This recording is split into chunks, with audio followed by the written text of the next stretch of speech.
presentation, Madera. And my name is Niswander. And today we're going to talk about labels on the front of food packaging and how they affect consumer behavior. Are they just marketing ploys, or are they actually scientifically valid? So we looked at a bunch of different granola bars that we see every day in the grocery store or on campus. So the first one we looked at was Nutri-Grain, and you don't see any huge taglines jumping out at you, but if you look a little bit closer, you'll see that it's advertised as being low-fat and made with whole foods. And here's the Nature Valley bar. These are everywhere. They're in the bookstore. I ate them all the time growing up.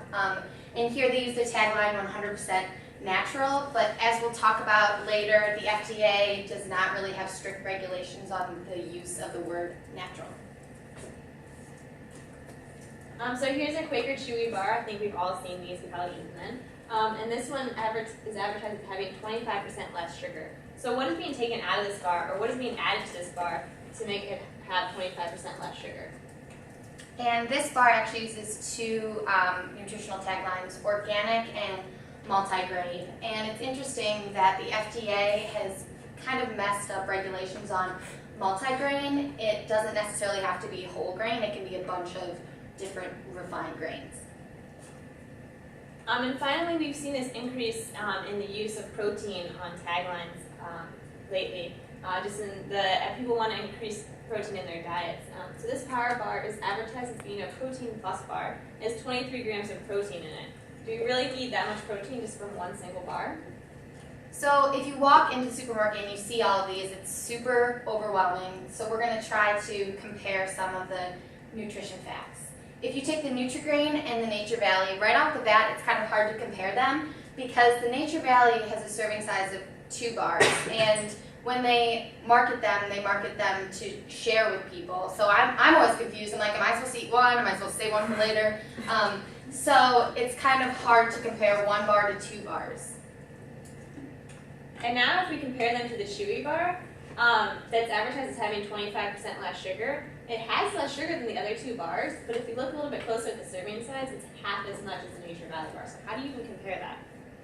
And then when you throw the protein bar into the mix, on the front package it says it has 23 grams, but the actual nutritional facts say it only has 20, and we double checked this.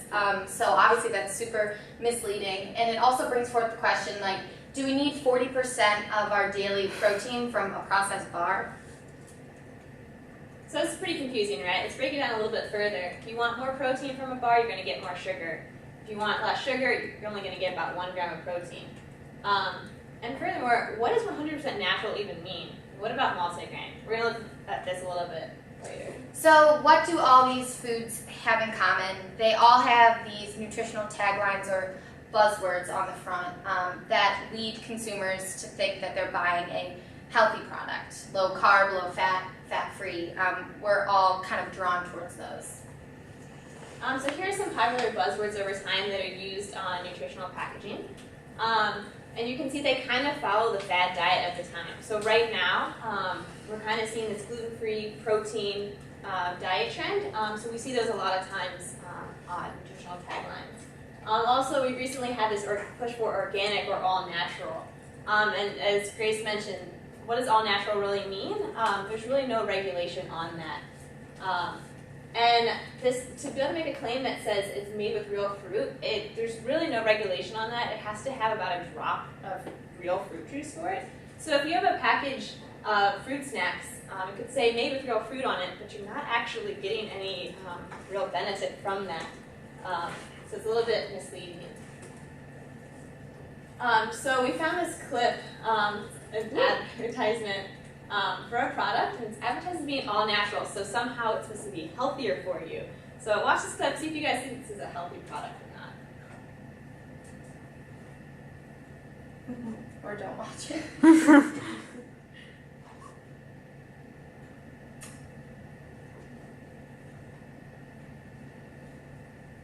Well, we'll just summarize it.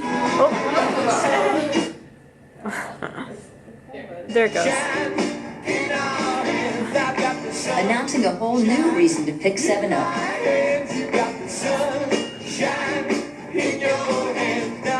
It's now 100% natural. It tastes better than ever because we stripped out all the artificial stuff. Now it's just 5 all-natural ingredients. Refreshingly crisp 7-Up. Now. Alright, so obviously 7-Up has a lot of sugar in it, a lot of other things in it. Maybe aren't so good for you. But they're really trying to use this all-natural claim to make it seem that it's somehow healthier for you, to try and get people to buy it. You can pull it from the ground like a bee. So as part of our research, we looked at the FDA's history of regulations over time, and it's like jam-packed with contradictions. But one that we found most intriguing was in 1924, the FDA said that there could be no misleading information on food labels. And then in 2003, they stated that products can make health claims with limited scientific backing. So they could have 15 studies on a certain product. If one says that it's healthy for you, then they can make that claim. And also some of these food companies are... they have some conflicting interests, so they may actually sponsor the study, which, does that make it valid or not?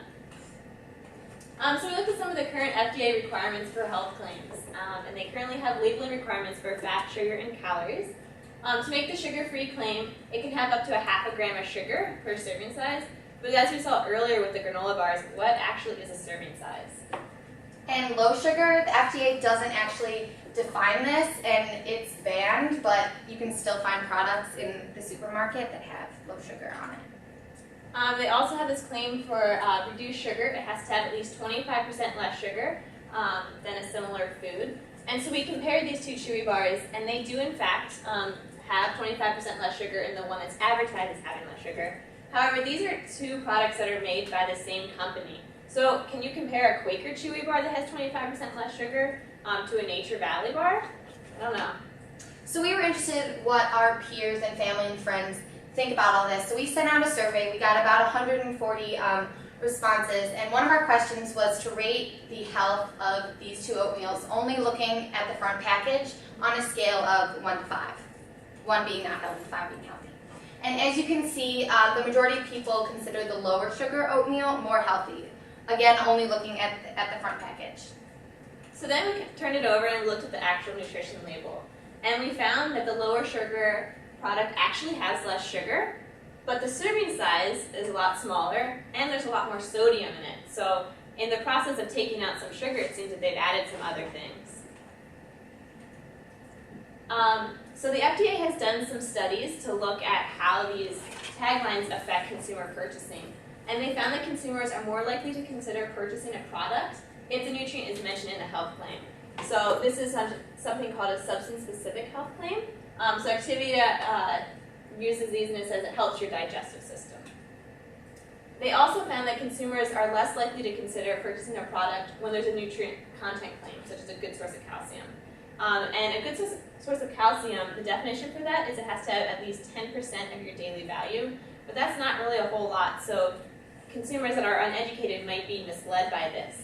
So the Kellogg's, Frosted Flakes, and Fruit by the Foot both advertise as being a good source of vitamin D or vitamin C, and I don't really think these products are too healthy. So basically, the FDA concluded that consumers are more likely to buy a product if it has one of these nutritional claims on the front of the package. So we were interested to see if our survey would come up with the same results. And so we asked if consumers were more likely to purchase these products, and as you can see, all of our respondents, well not all, the majority of our respondents were more likely to purchase these products. So we also asked them if they've been trying to limit anything in their diet in the past year. And it turns out that a lot of people are trying to limit things such as fat, carbs, sodium, calories, and sugar. And so if you see a nutritional tagline that is advertised as having no fat, no sugar, low sugar, you might be more likely to buy a product because you're trying to limit those things. So these buzzwords affect what we buy. We are more drawn to products that have these buzzwords on them. But do they also affect what we know about these products, the actual nutritional information? We found that labels are really full of a lot of food lies. So this all-natural claim that we've talked about a lot today, there's no official definition by the FDA. Completely up to manufacturer's discretion if they want to put that on their food label. And it can contain as many artificial sweeteners and GMOs as they want. Multigrain. This one really blew me away because I buy stuff that's multigrain all the time. And FDA does not have any requirements. It doesn't have to be whole grain. It can be a bunch of different processed grains. And with the organic trend, we also saw this trend towards grass-fed. And the FDA defines grass-fed as pertaining to animals that eat only 100% grass, but they don't actually inspect these farms. And it's only supposed to apply to beef, but we also see these claims on pork and poultry packaging. So we asked our survey responders if they buy products that have these buzzwords on them. And as you can see, multigrain, organic, all natural, we all think that these mean that the foods are healthy. Another marketing ploy that has recently been introduced is the Smart Choice program with that check on certain foods. Walmart has a Great For You program that they put on their foods, and also if you look at vending machines, they have a Smart Choice option. So at WashU, we're not immune to this. We looked at some vending machines around campus, and we found they have these little stickers that say "Snack Smart" on them with a picture of a heart. So it's somehow supposed to illustrate to you that it's healthier. But these are on potato skins and pork rinds. I'm not really sure if those are smart snacks. And we also looked at the new Fresh Healthy vending machine in the athletic complex. And if you look at what's actually inside of it, there's some chocolate chip cookies and potato chips that maybe aren't really healthy options. So as you can see, even on an educated campus, we can't escape the influence of these buzzwords, and they really affect what we buy and what we eat and what we think the nutritional value of our food is. So thank you.